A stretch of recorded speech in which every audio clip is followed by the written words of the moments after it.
Alright y'all, welcome back to the channel. Today we're going to go over my thoughts on College of Glamour's multi-class potential if your base, the way you're starting off with your class, is BARD. We'll go over the College of Glamour basics, then move to a ranking list where we're going to pick out what I think pairs well with the subclass, and then we'll finish off the video with some gameplay with my favorite picks. But before we get started, consider hitting that like and subscribe button. It really helps out small channels like myself. But without further ado, let's get started.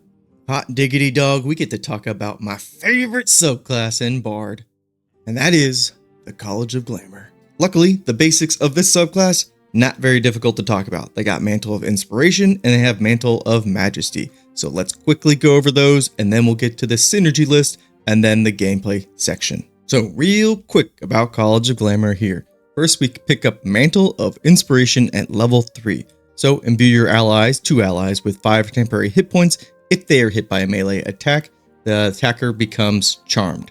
Now, something they don't tell you about this is the fact that if your target here that you pick with a Mantle of Inspiration, if they are hit by a ranged attack or a spell, this buff here goes off. So that kind of stinks that they don't mention that.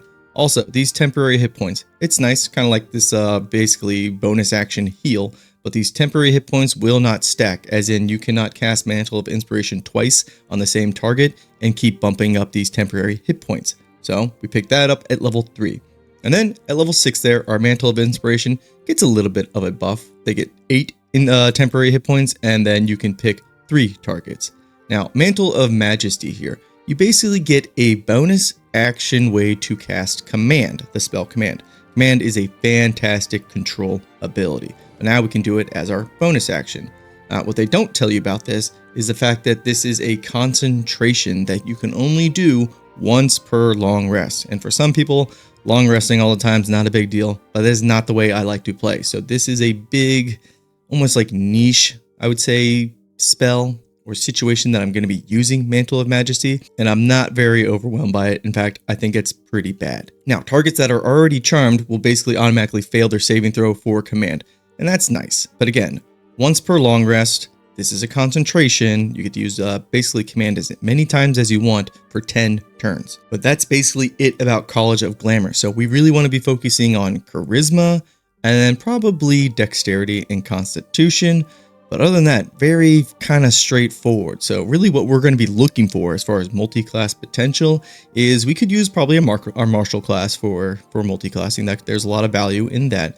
But also maybe other spellcasters that are going to help our control nature and maybe our healing nature. Because College of Glamour, at the end of the day for me, it seems like it's more like a support control class, not so much of a damage dealer, although you probably have that option with your actions. But as far as the subclass features here, yeah, again, they're more like supporting your allies and then controlling your enemies. So that's basically what we're going to be looking for with the other subclasses and classes as far as multi-class potential. So let's go to the list. Now, before we get started with the list, yes, there was an update for Baldur's Gate 3. I think I mentioned it last video, where it was a lot of polish.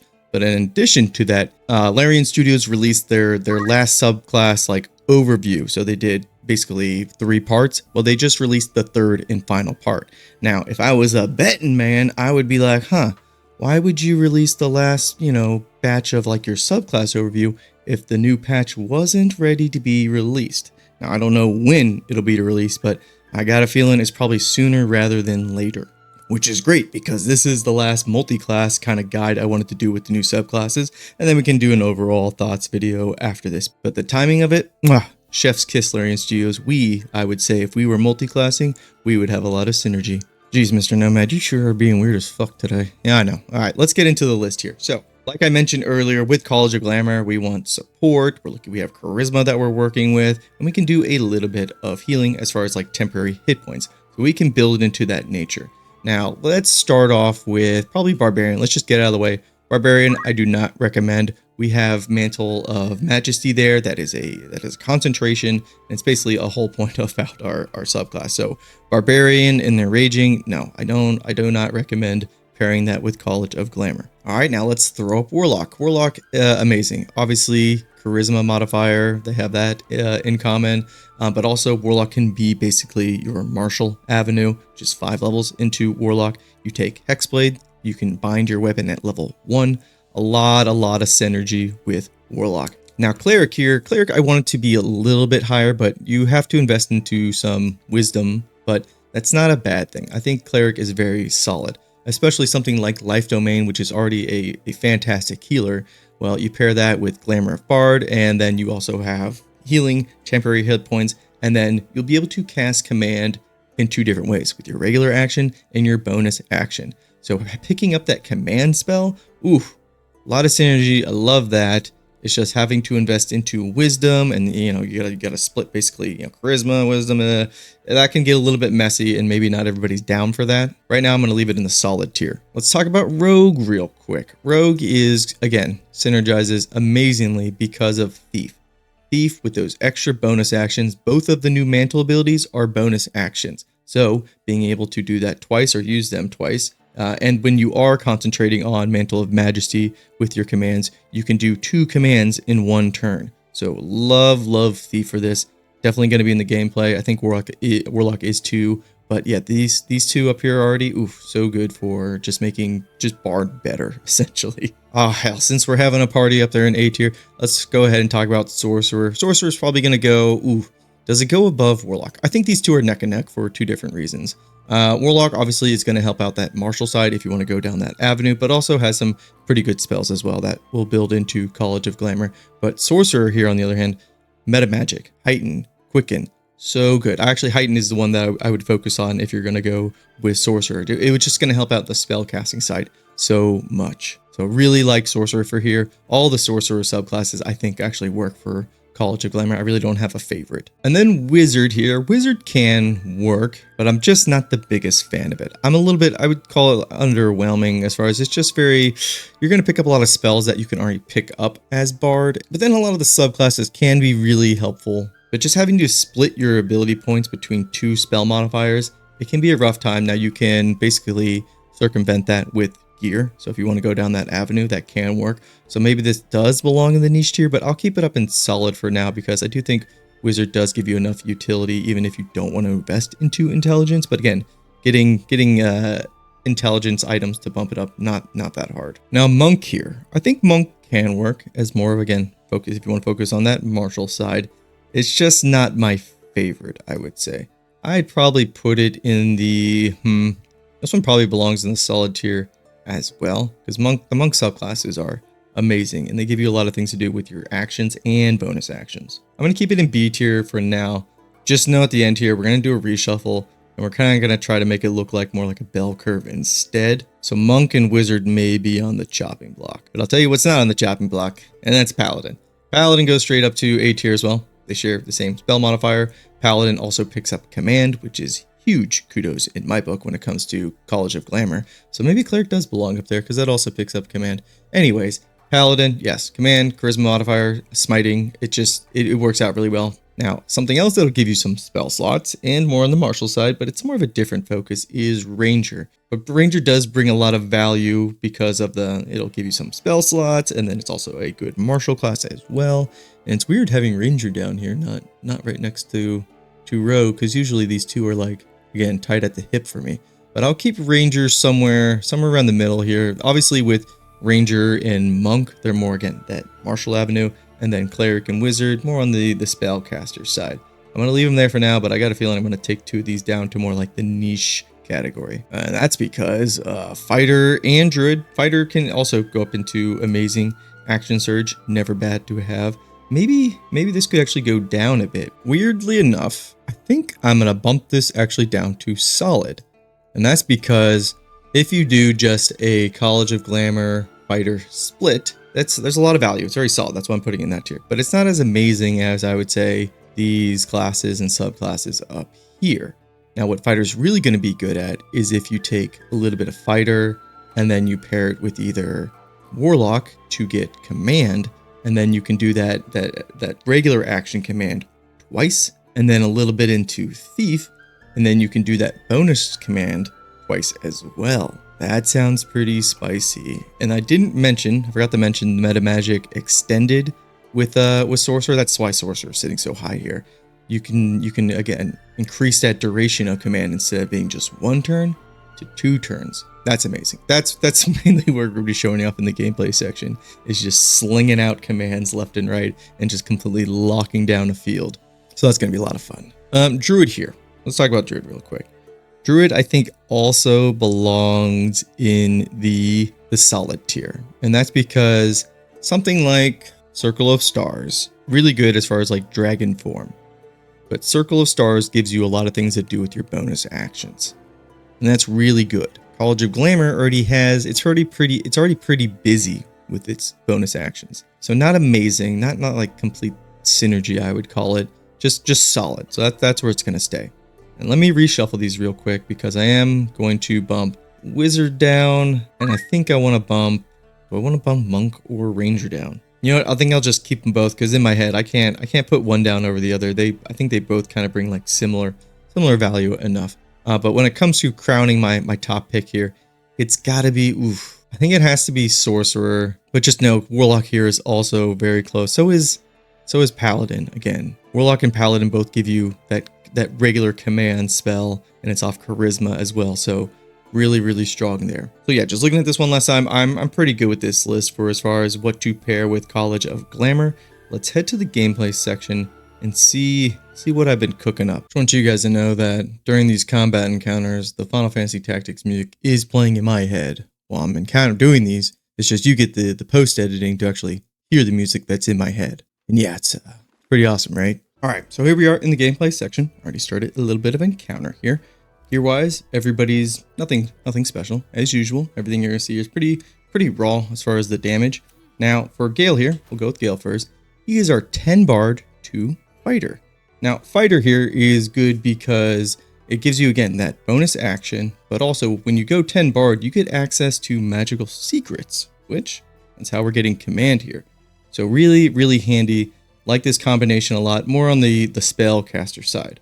So with Gale here, we're just going to try to lock down our enemies and probably disarm them first. Now I see in the back there, that is a Fist Wizard, which means they are going to counter our first spell. So we're going to bait that. And the way we're going to bait that is by doing, should we do Healing Word? Yeah, I think we'll do Healing Word first, and then we'll try to bait out that counter spell, and then that wizard is our top priority.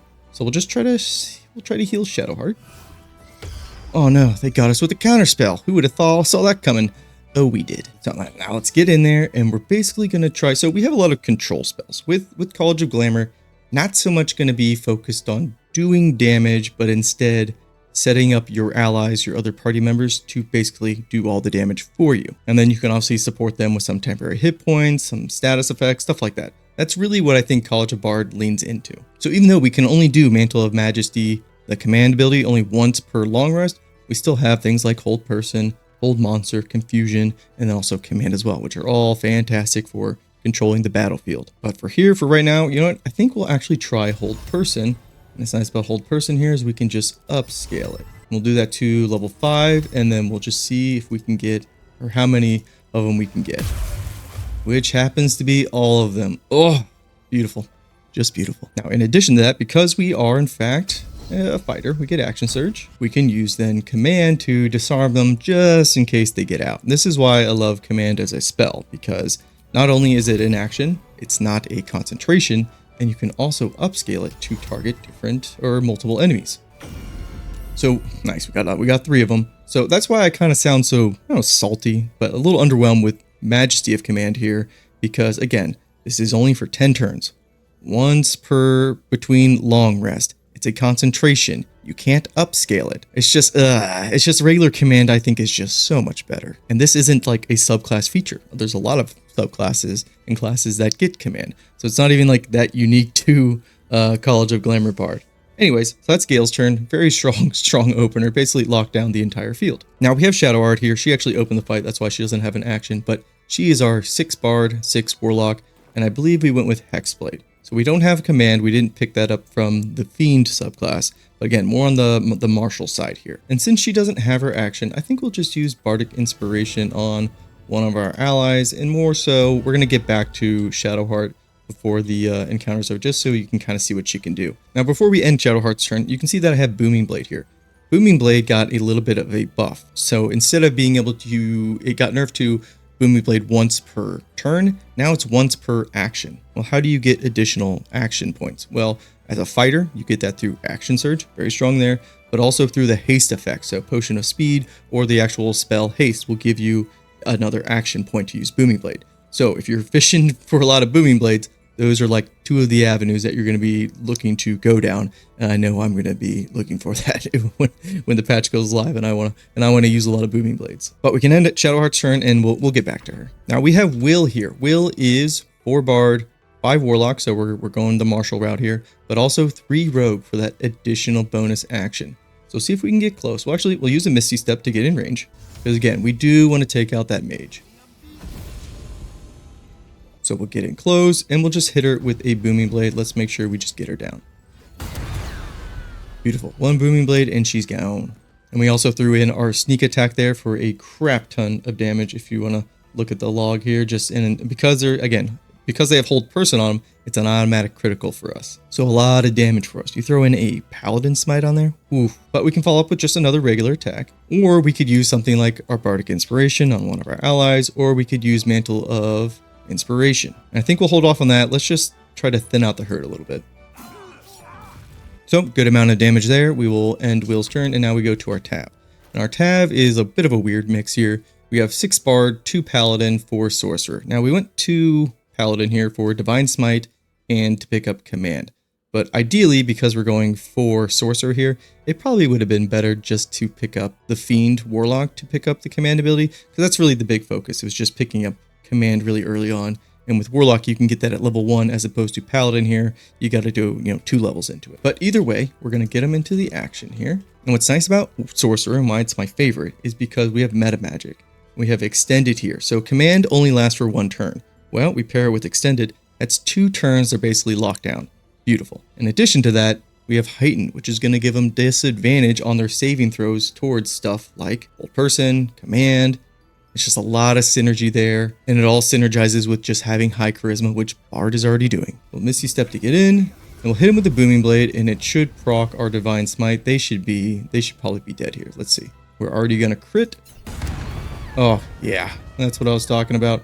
Booming Blade plus Divine Smite, and it's a crit. There's just, not many targets are gonna be able to withstand that. But we can end our Taft's turn, and because they're Hold Person, they can't do anything. All right, he got out of that. That's good. Now we have our Gale here, who is again that fighter version, but more on the spellcaster side, and we're concentrating on Hold Person. But what's nice about Command here, not a concentration, so we can just do, let's have that archer drop his weapon, or try to, and he did. So we'll just go over there. We should go around and pick up these weapons real quick, so they don't get any funny ideas. And you can see here, if we move out of range, that we're going to provoke opportunity, which is an excellent way to set up Mantle of Inspiration here. We'll go ahead and cast it just on whoever. Luckily, it's everybody. Beautiful. Now everybody has that 11 temporary hit points, and we all have Mantle of Inspiration. So when we provoke this Opportunity Strike, this target is going to be charmed automatically. They don't roll like a saving throw for that charmed effect. It automatically gets applied to them. Boom. And they're charmed, and you can see in the log here, there's no roll for them. Gale had a roll for his concentration of Hold Person, but yeah, this Flame Archer here didn't have a roll, automatically charmed. That is really strong, and I feel like I have been kind of doing a disservice to just saying how strong that is. I think my big negative for it is the fact that range attack, spell attacks will take Mantle of Inspiration off. I don't know, how do you guys feel about Mantle of Inspiration? It's okay. It has its uses, I'll say that. But that was Gale's turn. Let's go ahead and we can end that and go to Shadowheart. And now Shadowheart here, again, she is that more Hexblade, really melee focused. So we don't have a concentration going, so we could use Command again and put this target into Grovel. And because they were charmed, you saw that Grovel there had 100% chance to succeed. That's really nice. And then we can just follow up with Booming Blade. And then follow up just with another attack with advantage, and they're gone. And because we're that, 6 and 6 split towards Hexblade, we can make ourselves a undead friend here, or a spectral buddy. And hopefully they just don't end up killing this guy before we get to show off Will. To end Shadowheart's turn. And the question is there anything really left I want to show off with this rogue variant here? The big thing about this one is the fact that we get 2 bonus actions. Now, it actually would have behooved us to take Mantle of Majesty and then throw up 2 bonus action commands through that way, but we went more towards the martial route here to help with our DPS, because again, College of Glamour is more so, I would say, on the control support side rather than doing just like raw damage. I think we'll just get some swings in, and because we have Shadow Blade here, we're in the dark, so we also have advantage on this as well. So some good synergy there, and a lot of damage. Let's just follow it up. And the little cherry on top is, again, we have Mantle of Inspiration. We can just go ahead. He missed us. If he would have hit us, he would have been charmed. But that's okay. We'll just end our turn. We'll just throw out a heal for fun. Now with our Tav here, I think the only thing we want to show off is Extended, as far as extending our command ability. And we'll extend Grovel, 70% chance. Ooh, they saved. Bugger. That's okay. I think we'll use Mantle of Majesty command here again, and we'll put him in the grovel position, or we'll try to. And we succeeded. Good. So now he's basically at our mercy to destroy. It just depends on who do we want to do it. But he's basically finished. We're just going to use Dissonant Whisper on him, just do a little bit of damage. He's frightened as well. A lot of negative conditions for them. And then for our bonus action, does anybody missing their temporary hit points? But you can see if I put it on everybody again,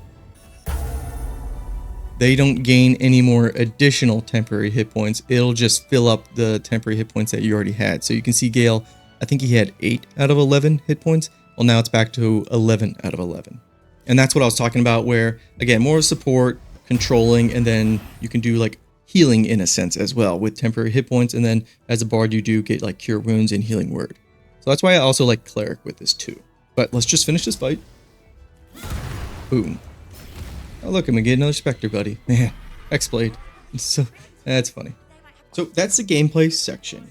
Now, College of Glamour, just some final thoughts on it. Those control abilities are very strong. My rub up for it is the fact that Sorcerer and other classes can do that same job, and in some cases, they can do that job even better.